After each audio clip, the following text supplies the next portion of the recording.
नमस्कार. श्री स्वामी समर्थ. माहिती आवडल्यास चॅनलला सबस्क्राईब करा. आषाढ महिना सुरू झालेला आहे. आषाढ महिन्यात आपल्याला आपल्या कुलदेवीसाठी काही सेवा या करायच्याच असतात. त्यापैकी पहिली सेवा म्हणजे आषाढ महिन्यातील प्रत्येक मंगळवारी आपल्याला आपल्या कुलदेवीसाठी उपवास करायचा असतो.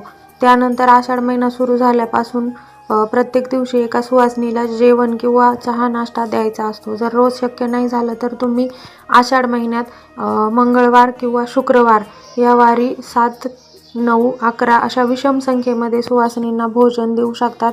आषाढ महिन्यातील सुवासिनी भोजनाला खूप महत्त्व आहे. तसेच आपल्याला आपल्या कुलदेवीचा कुलाचारही आषाढ महिन्यात करायचा आहे. कुलाचार म्हणजे काय, तर आपल्याला कुलदेवीची ओटी ही आषाढ महिन्यात भरायची असते. ज्या दिवशी तुम्ही सुवासिनी भोजन करणार आहात त्या दिवशी किंवा इतर मंगळवारी किंवा शुक्रवारी तुम्ही तुमच्या कुलदेवीची ओटी ही भरायची आहे. आषाढ महिन्यातील या सेवांना खूप महत्त्व आहे. धन्यवाद. श्री स्वामी समर्थ.